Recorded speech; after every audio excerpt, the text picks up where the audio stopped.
psychoactive states of tranquility brought on by tranquilizers, Halcyon, Valium, there's a million of these things and they come and go, Prozac, or states of agitation,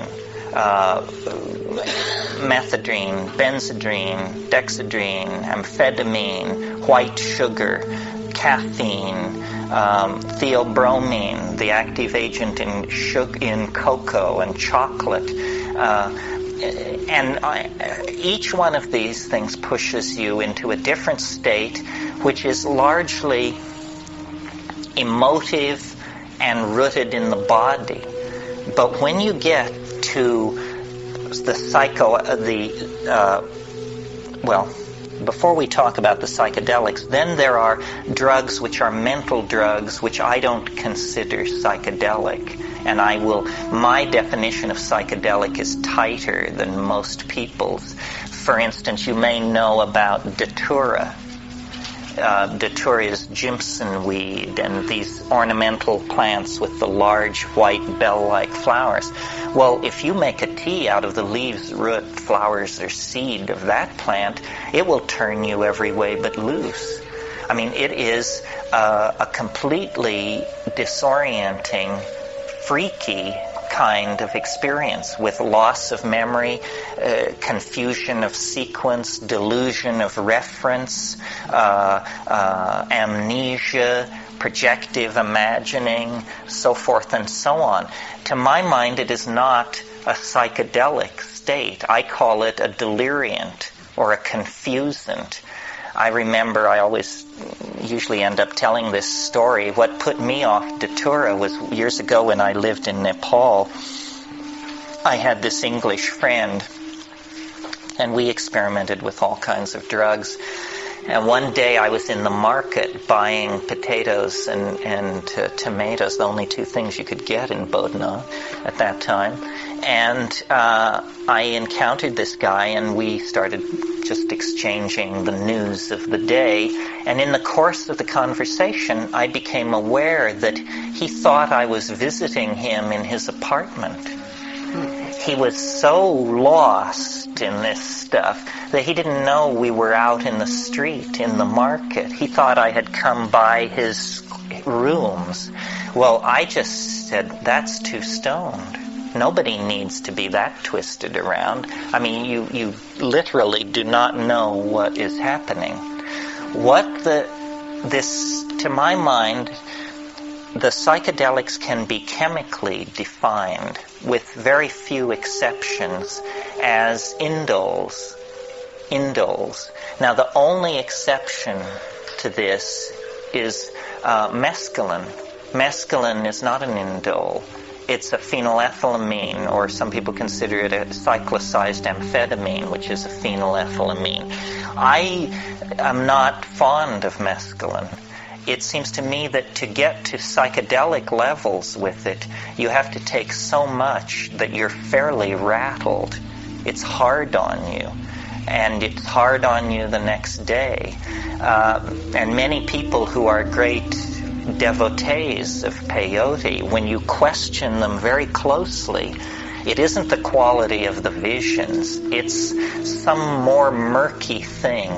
It's that they like hanging out with Native Americans, they like drumming all night, they love ceremonies, they like going to the Southwest, but it's not the quality of the visions. Not that mescaline can't do that. It certainly can. If you read these early researchers like Heinrich Kluwer, S. Weir Mitchell, Havelock Ellis, I mean, these are wonderful descriptions of full-on psychedelic states. But they were using pure mescaline, and close to a gram a throw, which is a lot. Most people, when they take pure mescaline, if you actually measure the amount that they're taking well under what is clinically considered the effective dose. If you look in the Merck manual or the PDR, the clinically recommended dose of pure mescaline is 750 milligrams, 3/4 of a gram of alkaloid. Very few people actually take that. And this brings us to one of the issues around psychedelics. There are a lot of wannabe experts running around who didn't take enough.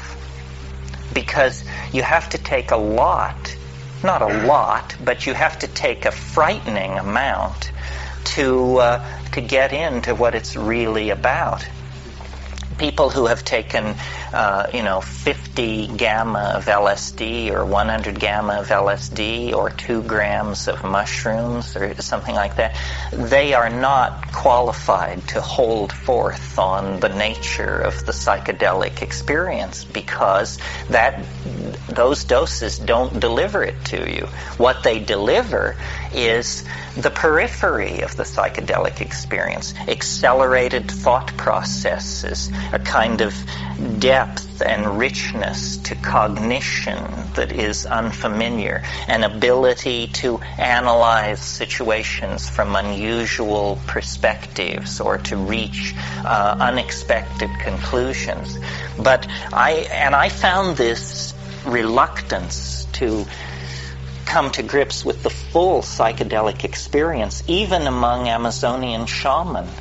I mean, people are reluctant to go the full distance. We were with shamans at one point in Peru, ayahuasca shamans, and I was aware of an admixture plant that was stronger than the admixture plant that they were using.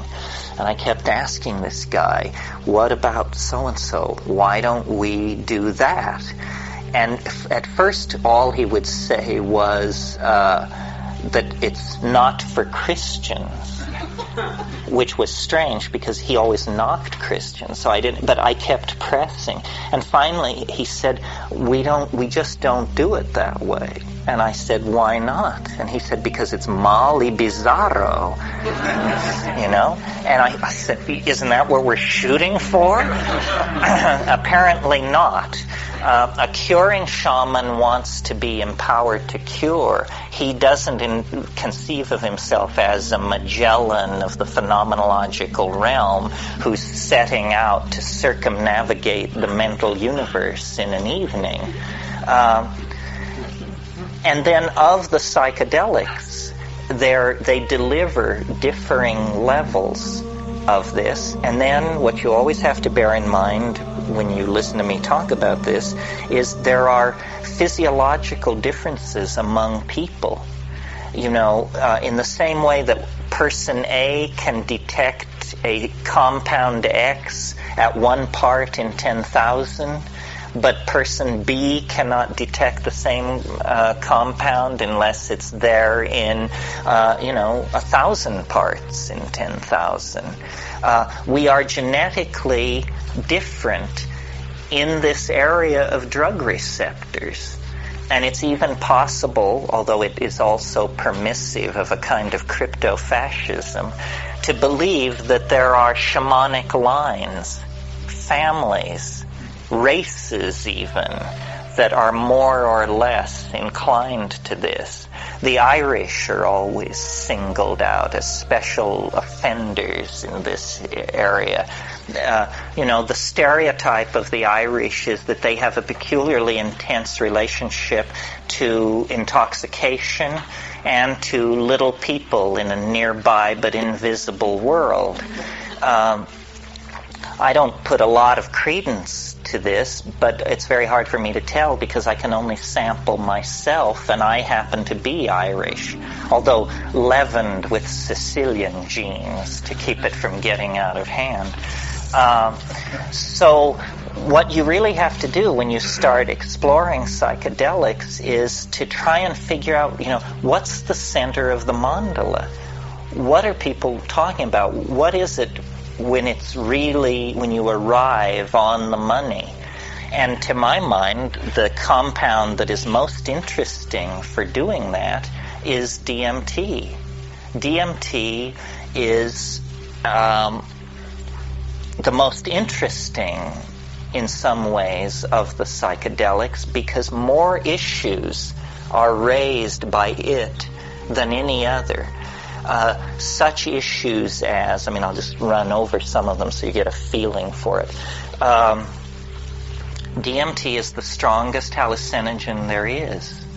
If it's possible to get more loaded than that, I don't want to know about it. And I say so when I'm there. I say, my God, if you can get more loaded than this, keep it away from me. So that's it. It's the strongest. It's also the shortest acting. DMT, when smoked, in most people, is return you to normal in under 10 minutes. Under 10 minutes.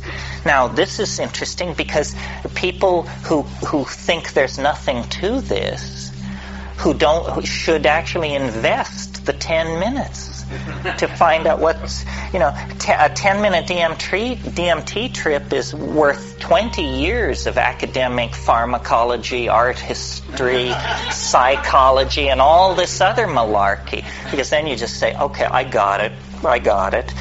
Another very interesting thing about DMT is it occurs naturally in the human brain. Well, now what's going on here? He's saying the strongest drug, the fastest drug, is the most natural drug. It means that, you don't have to sail off into 3-hydroxy-4-pyridyl N-methyl marubishtik or something like that to get into the exotic realms. No, a human metabolite, which takes only 10 minutes to undergo its entire exfoliation and quenching, is the strongest of all. Well, then what is it? What does strong mean? What is a strong psychedelic?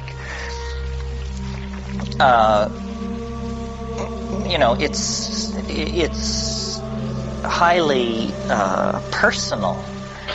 Every psychedelic trip is.